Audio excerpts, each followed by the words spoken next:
Hello friends, welcome back to my channel gain brain with Himanshi Rishi. So आज के इस video में आपको देखने को मिलेंगे राइटिंग स्किल्स से क्वेश्चंस। सो बेसिकली ये वीडियो जो इम्पॉर्टेंट रहने वाली है ये पीजीटी और टीजीटी इंग्लिश के एस्पिरेंट्स के लिए रहने वाली है and not for only EMRS exam but for every exam जिसमें राइटिंग स्किल्स का पोर्शन दिया हुआ है। But I know PGT English EMRS में टीजीटी में दोनों में काफ़ी इलेबोरेटेड वे में इन्होंने दे रखा है कि राइटिंग स्किल से क्वेश्चंस आएंगे और एनवीएस के टाइम पे भी आए थे अगर आपने प्रीवियस ईयर्स देखे हैं। सो यस, ये काइंड ऑफ मॉक टेस्ट ही रहने वाला है, तो आप देखिएगा आपको कितनी नॉलेज है regarding the writing skills. So without wasting any time let's get started with the questions. Next question, what are the elements of marking scheme of article writing? जैसे कि एक बच्चे ने आर्टिकल राइटिंग लिखा तो टीचर उसे check करते हुए किन किन चीज़ों पे मार्क्स देगा। ठीक है, फॉर्मेट पे, एक्सप्रेशन पे, कंटेंट पे या फिर ऑल ऑफ दी अबव पे। So obviously all of the above ही इसका आंसर होगा। टीचर फॉर्मेट देखेगा कि उसने सही फॉर्मेट लिखा है जो आर्टिकल राइटिंग का है, उसका क्या एक्सप्रेशन है, उसने किस तरीके से लिखा है वो भी वो चेक करेगा। ठीक है, देन थर्ड कंटेंट, जो उसने क्या कंटेंट, उसने क्या मैटर लिखा है। सो ये सारी ही चीज़ों पे देख के ध्यान रखते हुए एक टीचर उस स्टूडेंट को मार्क्स देगा। अब हमारे राइटिंग सेक्शन से क्वेश्चन स्टार्ट हो गए हैं। Next question, dash advertisements are written by a person looking for tenants for his or her property. कल मैं एक वीडियो लेकर आई थी जो कि था एडवर्टिजमेंट पे। बहुत से एस्पिरेंट्स ने कमेंट सेक्शन में बोला था कि मैम एडवर्टिजमेंट पे का वीडियो लाइए। सो इसलिए कल मैंने सिर्फ एडवर्टिजमेंट पे ही पूरी की पूरी वीडियो बनाई और उसके अंदर जितने भी पॉसिबल क्वेश्चंस थे उसको मैंने थ्रू थियोरिटिकल पर्सपेक्टिव के हिसाब से समझाया। टाइप्स और उनके क्या कैरेक्टरिस्टिक्स है, everything of an advertisement. So I don't think अब एडवर्टीजमेंट से क्वेश्चन किसी का भी गलत होना चाहिए अगर आपने वो वीडियो देखी है। अगर वीडियो नहीं देखी उसका लिंक भी मैंने डिस्क्रिप्शन बॉक्स में डाल दिया है, please do watch that as well. So basically इस क्वेश्चन में हमसे पूछा गया है कि ऐसी कौन सी टाइप की एडवर्टीजमेंट है जिसके अंदर कोई व्यक्ति टेनेंट ढूंढ रहा है अपने प्रॉपर्टी के लिए। टेनेंट मतलब किराएदार। ठीक है, कोई व्यक्ति अपने घर के लिए किराएदार ढूंढ रहा है। अब उसको किस टाइप की ऐड लगानी चाहिए ये हमने बहुत अच्छे से डिस्कस किया था। So options are situation vacant, to let, situation wanted या फिर none of the above. So जो इसका करेक्ट आंसर रहेगा वो रहेगा b, that is to let. To let का मतलब ही यही होता है, प्रॉपर्टी से रिलेटेड। ठीक है, सो अगर आप घर ढूंढ रहे हैं या फिर अगर आपको किराए पे घर चढ़ाना है, इस ऐड के लिए हम जो बीच की हेडिंग डालते हैं वो डालते हैं टू लेट, या फिर आपको देखने को मिलेगा टू लेट सर्विसेज भी कहीं जगह। Next question, select the email address from the following. तो 4 हमें ईमेल एड्रेस दिए जिनमें से सिर्फ एक ही ईमेल एड्रेस करेक्ट है, मतलब जो ईमेल एड्रेस लिखने का तरीका सिर्फ एक ही सही है और तीनों गलत हैं, तो हमें सही वाले को पहचानना है। फर्स्ट वाला देखिए www.bobsmith.com। पहली बात, इसमें @ नहीं है, सो डेफिनेटली ये नहीं होगा। मोर ओवर इसका फर्स्ट लेटर भी कैपिटल से स्टार्ट है, so it is a wrong answer. B option पे आ जाइए, बॉब स्मिथ, एक तो स्पेस है, फर्स्ट लेटर भी कैपिटल है, रॉन्ग। थर्ड ऑप्शन देखिए, bobsmith461@yahoo.com, ये सही है। फोर्थ वाला भी देख लेते हैं, बॉब स्मिथ स्पेस आ गया 41 के बीच में, है ना, बॉब स्मिथ स्पेस 41@gmail, और पहले भी कैपिटल है। तो जो यहाँ पे हमारा करेक्ट आंसर होगा वो होगा ऑप्शन 3, दैट इज जिसमें कोई भी स्पेस नहीं है, जिसका फर्स्ट लेटर कैपिटल नहीं है और जिसमें @ भी लगा हुआ है। ठीक है, सो हमें ध्यान रखना है ईमेल लिखने का क्या सही तरीका है। कभी भी फर्स्ट कैपिटल लेटर नहीं होगा, देन बीच में स्पेसिंग नहीं होगी, देन @ ज़रूर होगा, देन .com भी ज़रूर होगा, yahoo.com, gmail.com, ठीक है। सो इस क्वेश्चन का जो सही आंसर है वो है third option. Next question, what is the word limit for article writing? Article writing की वर्ड लिमिट क्या है? 4 ऑप्शंस दिए हैं। So here the correct answer will be the second option, that is 150 to 200 words. So article writing की 150 to 200 words होती है limit.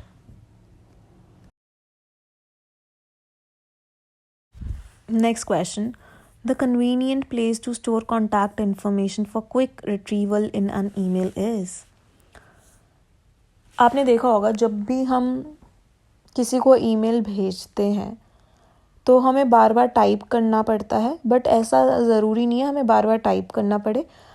अगर हमने अपनी एड्रेस बुक में लोगों के नेम सेव करे तो सीधा हम फर्स्ट लेटर डालें। जैसे कि अगर कोई हिमांशी कोई मेल भेजना चाहता है तो अगर वो H लिखेगा ना तो उसकी ईमेल एड्रेस में हिमांशी लिखा आ जाएगा ऑलरेडी, ठीक है।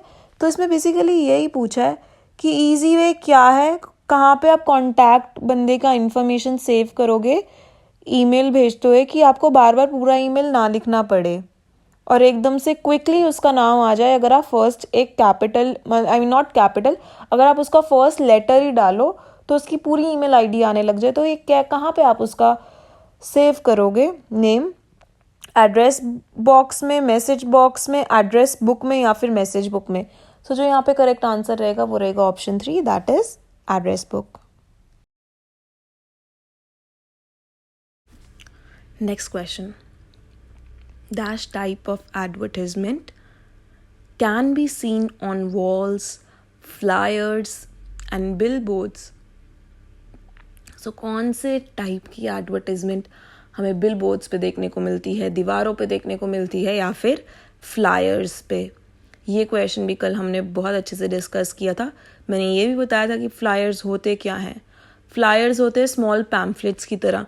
जैसे कि आप कहीं किसी इंस्टीट्यूशन से बाहर निकलो, आपने देखा होगा कि एक दो मतलब लोग खड़े रहते हैं, वो आपको कुछ पर्चे से देते हैं ना, that is what flyer is, ठीक है। आपके घर के नीचे भी आपने देखा होगा कोई न्यू रेस्टोरेंट खुला है तो आपको उसके भी पर्चे आपको दिखते होंगे अपने घर पे कई बार। सो फ्लायर कई बार न्यूज़पेपर के साथ भी फ्लायर्स हमें देखने को मिलते हैं। अगर आपके घर रोज़ न्यूज़पेपर आता है सो महीने में एक आधी बार कोई पैम्फलेट भी उसके साथ दिख ही जाता है किसी चीज़ की एडवर्टिजमेंट, वो एडवर्टिजमेंट होती है। सो बेसिकली ये किस टाइप की एडवर्टिजमेंट में आएगा वो हमें बताना है।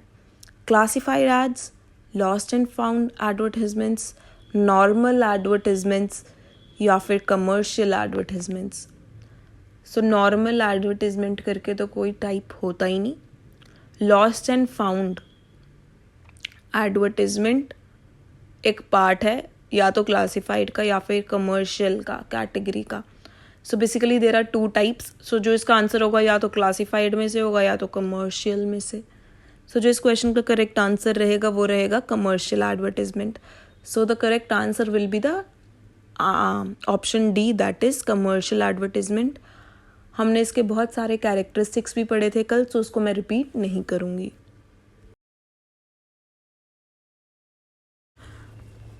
अच्छा, अगर आपको ये वीडियो पसंद आ रही है so please do not forget to hit the like button. Comment section में ज़रूर बताइएगा आपको ये वीडियोस कैसी लगी। मुझे बहुत बहुत अच्छा लगता है आपके कमेंट्स पढ़ के। It always motivates me to do better, to make more videos and to grow. So मैं सभी के कमेंट्स पढ़ती हूँ and it actually gives me a smile on my face. So please ज़रूर बताइएगा आपको ये वीडियो कैसी लगी। अगर यूज़फुल लगती है तो ज़रूर लाइक भी करिएगा। Next 21 question. In letter writing, replying to inquiries come under the category of. So letter writing सबसे ज़्यादा जो आपको क्वेश्चन देखने को मिलेंगे ना वो आपको लेटर राइटिंग से ही दिखेंगे, कॉम्पोजिशन से, क्योंकि इसके बहुत टाइप्स है। अगर आप चाहते हैं मैं सिर्फ एक वीडियो लेटर राइटिंग पे ही लाऊं क्योंकि बहुत बहुत वास्ट टॉपिक है लेटर राइटिंग, तो आप मुझे बताइएगा, सिर्फ मैं एक वीडियो इस पे ही लेकर आऊँगी जैसे एडवर्टिजमेंट पे लेकर आई। So in letter writing, replying to inquiries come under the category of. So बहुत तरीके के लेटर्स होते हैं, reply, placing order, letter to editor. जो हम रिप्लाई करते हैं इंक्वायरीज को, किसी की इंक्वायरी आई है, अगर हम उसको रिप्लाई कर रहे हैं लेटर के थ्रू, वो कौन से टाइप का होगा? Official letter, letter to editor, business letter, informal letter. अब जो बच्चे हैं ना वो कंफ्यूज होंगे ऑप्शन ए और सी में, ऑफिशियल लेटर और बिजनेस लेटर में, बट जो यहाँ पे करेक्ट आंसर रहेगा वो रहेगा option A, that is official letter. ठीक है, अगर हम किसी की इंक्वायरी को रिप्लाई कर रहे हैं तो ये ऑफिशियल लेटर की कैटेगरी में आएगा। और बिजनेस लेटर क्यों नहीं होगा? बिकॉज बिजनेस लेटर भी तो ऑफिशियल लेटर ही तो है ना? सो here the correct answer will be the A option. Okay, आगे बढ़ने से पहले let me just remind you, अगर अभी तक आपने वीडियो लाइक नहीं करी और आपको पसंद आ रही है फिर भी लाइक नहीं करी तो please do like it. More over comment section में ज़रूर बताइएगा आपको ये वीडियो कैसी लगी। I love to read your comments. I always do, and it motivates me to do better, to make better videos. Now moving on to the next question. What are the constituents of format in the article writing? Basically इसमें पूछा गया है कि article writing के क्या क्या elements हैं। Heading, writer's name, both A and B, या फिर इनमें से कोई भी नहीं, नन। सो आर्टिकल राइटिंग में सबसे पहले जो हम लिखते हैं हेडिंग ही लिखते हैं, उसके बाद writers name.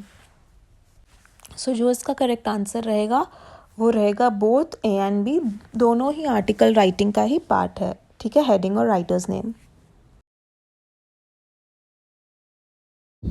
Next question, suppose we didn't know the recipient's name of a letter, how we can address the recipient.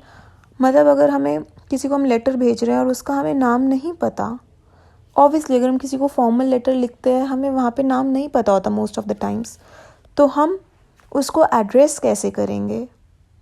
मतलब सैल्यूटेशन में क्या लिखेंगे?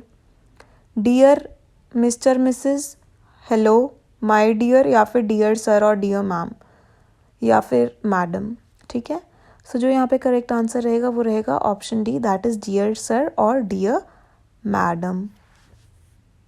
अब कहीं बच्चे कंफ्यूज होंगे फर्स्ट ऑप्शन में कि हम डियर मिस्टर और मिसेस क्यों नहीं लिख सकते। जब आपको उसका नाम ही नहीं पता तो आप डियर मिस्टर लिख के थोड़ी ना छोड़ दोगे, या डियर मिसेस लिख के थोड़ी ना छोड़ दोगे, है ना? नाम पता है पूरा तो फिर आप लिख सकते हो mister, Mrs, what ever the name is उसके नाम के पहले, बट आपको नाम ही नहीं पता तो मिस्टर लिख के तो आप छोड़ ही नहीं सकते ना। तो इसलिए जो जहाँ पे मोस्ट अप्रोप्रिएट आंसर लग रहा है वो है डियर सर और dear madam.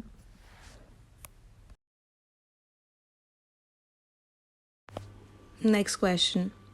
In a letter, the dash is the first segment of the text read by a recipient and therefore the place to make the right first impression. Subscription, superscription, salutation या फिर body of the letter. जो first segment होता है letter का हमें बताना है उसे हम क्या बोलते हैं। सो फर्स्ट सेगमेंट क्या होता है? सेंडर्स एड्रेस हो गया, डेट हो गई, रिसिपिएंट एड्रेस हो गया, तो इसको हम बोलते हैं सुपर सब्सक्रिप्शन। सो जो यहाँ पे करेक्ट आंसर रहेगा वो रहेगा B option, that is super subscription. और सब्सक्रिप्शन क्या होता है? जो एंड की क्लोजिंग होती है, योर्स फेथफुली, योर्स ट्रूली और your name, this is subscription. Superscription होता है जो फर्स्ट सेगमेंट एड्रेस और डेट का। Next question. The key point of a formal letter is written in which part of a formal letter? मतलब की point का मतलब है यहाँ पे कंटेंट। मतलब आप कोई लेटर किसी को लिख रहे हो, जो उसकी मेन इम्पॉर्टेंट चीज़ है लेटर की, वो आप कहाँ लिखोगे? वो आप कंटेंट में ही तो लिखोगे, जो उसका कंटेंट है बॉडी में ही तो लिखोगे, है ना? जो मेन चीज़ है आप लेटर के बीच में ही तो लिखते हैं, जहाँ पे हम बॉडी लिखते हैं, लेटर का मेन कंटेंट लिखते हैं। सो हमारे पास 4 ऑप्शन है, बॉडी, ओपनिंग, क्लोजिंग। सो ये हम ऑलरेडी डिस्कस हमने कर लिया कि जो मेन कंटेंट है, की पॉइंट्स है, वो हम बॉडी ऑफ द लेटर में लिखते हैं, मतलब बीच में। So here the correct answer will be the A option. Next question, with love is used in which part of informal letter. ठीक है, जैसे कि अगर हम, इसका मतलब है अगर हम किसी को इनफॉर्मल लेटर लिख रहे हैं और हम लिख रहे हैं विद लव, तो हम ये कहाँ पे लिखेंगे? हेडिंग में लिखेंगे लेटर की, ओपनिंग में लिखेंगे, क्लोजिंग में लिखेंगे, या फिर हम बॉडी ऑफ द लेटर में लिखेंगे, मतलब बीच में जहाँ पे हम मेन पॉइंट लिखते हैं। सो जो यहाँ पे करेक्ट आंसर रहेगा वो रहेगा option B, closing. For example अगर मैं अपने भाई या बहन को लेटर लिख रही हूँ तो मैं क्या लिखूँगी एंड में? विद लव हिमांशी या जो भी, ठीक है। तो हम विद लव क्लोजिंग के टाइम लिखते हैं, एंड में जब हम ख़त्म करते हैं लेटर। जैसे कि हम फॉर्मल में लिखते हैं योर्स फेथफुली, तो उसकी जगह अगर हम इनफॉर्मल अपने भाई बहन, किसी फ्रेंड को, रिश्तेदार को, रिलेटिव को, पेरेंट्स को लेटर लिख रहे हैं तो हम उसकी क्लोजिंग ऐसे भी कर सकते हैं, विद लव और नीचे अपना नाम। Next question, what is the email attachment size limit in Gmail? So यहाँ पे जीमेल का ही क्यों जिक्र किया? बिकॉज पहले याहू बहुत ज़्यादा यूज़ होता था, बट अब जो लोगों की ईमेल आईडीज़ है सबसे ज़्यादा जीमेल अकाउंट पे है, तो इसलिए जीमेल में जो अटैचमेंट है, आपने देखा होगा जो हम फाइल्स भेजते हैं कई बार, उसकी क्या लिमिट है कि आप उससे ज़्यादा कितने MB से आप नहीं भेज सकते ज़्यादा। सो हमारे पास 4 ऑप्शंस है, 10, 15, 25 या फिर 40। सो here the correct answer will be the third option, that is 25 MB। So 25 MB से ज़्यादा हम अटैचमेंट में कोई भी फाइल नहीं भेज सकते हैं।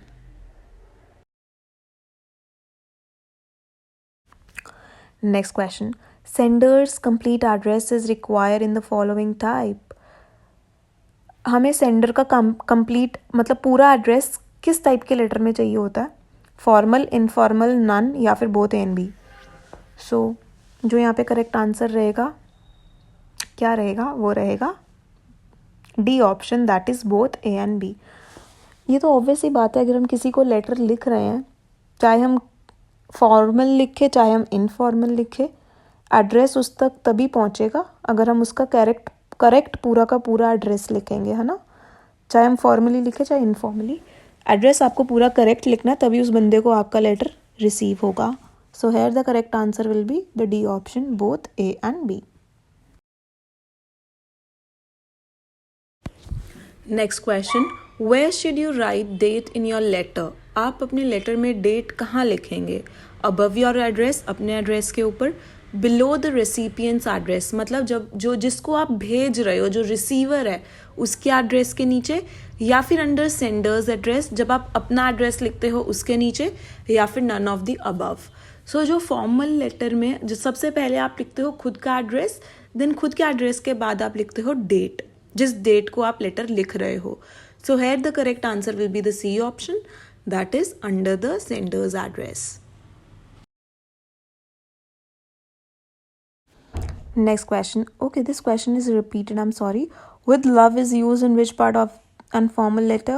We have already discussed it, and the answer will be the C option here, that is closing. There are dash types of advertisements. कितने types की advertisements है? So here 4 options are given. जो यहाँ पे correct answer रहेगा वो रहेगा A option, that is 2. So there are 2 types of advertisements. One is classified ads and the other one is commercial ads. Classified ads क्या होती हैं? जो कि आपको न्यूज़पेपर में इन रिटन दिख जाएगी, जिसमें बहुत ही सिंपल से वे में लिखी जाती है, कोई फॉन्ट साइज़, फॉन्ट स्टाइल नहीं होगा, कोई आपको उसमें इमेज नहीं दिखेगी, पिक्चर नहीं दिखेगी, बस 50 वर्ड्स में आपको कुछ लिखा हुआ एडवर्टीजमेंट में दिख जाएगा। कमर्शियल एक बहुत नहीं बोलूँगी, बट क्लासिफाइड से एक एक्सपेंसिव मेथड है जहाँ पे आपको फॉन्ट साइज कलर सब देखने को मिलेगा, रिलेटेड पिक्चर्स देखने को मिलेगी। So there are 2 types of advertisements. Next question, what would you say in the opening part of a formal letter? अगर आप किसी को फॉर्मल लेटर लिख रहे हो तो शुरुआत में जो ओपनिंग पार्ट है उसमें आप क्या बोलेंगे? 4 ऑप्शंस दिए हैं। Ask how good the weather is, no, formal letter में तो हम कभी भी वेदर की बात नहीं करेंगे। Inform the recipient why you are writing the letter. Yes, शुरुआत में ही हम सब्जेक्ट लिखते हैं, सब्जेक्ट में ही बता देते हैं हम, आइडिया लग जाता है रेसिपिएंट को कि पूरा लेटर क्या इन्फॉर्म करेगा. सो है the correct answer is the B option. Next question, how would you address the recipient of an informal letter. अगर हम किसी को इनफॉर्मल लेटर लिख रहे हैं तो उसको हम रिसिपिएंट, मैं फिर से बता रही हूँ, मतलब रिसीवर जिसे आप लिख रहे हो लेटर, उसको हम कैसे एड्रेस करेंगे. सैल्यूटेशन में एड्रेस करते हैं ना, dear mister, my dear, dear sir madam, hello sir madam. अगर हम इनफॉर्मल लेटर लिख रहे हैं, इनफॉर्मल क्या होता है, अपने भाई, फ्रेंड, बहन को, पेरेंट्स को, रिलेटिव को अगर हम लिख रहे हैं तो उसको हम सर मैडम क्यों ही बोलेंगे, है ना. डियर मिस्टर भी क्यों बोलेंगे. मिस्टर आप अपनी बहन के आगे मिस्टर मिस तो नहीं लगाओगे, या भाई के आगे. सो जो यहाँ पे करेक्ट आंसर रहेगा वो रहेगा माय डियर. आप सीधा लिखते हो माय डियर, उस इंसान का नाम, या फिर माय डियर पापा, या फिर माय डियर अंकल या aunt. So here the correct answer will be the B option, that is my dear. So इस वीडियो में इतना ही था. अगर आपको ये वीडियो पसंद आई हो, please do let me know in the comment section, and please don't forget to hit the like button and don't forget to hit the bell as well. Thank you so much for watching the video. Have a good day.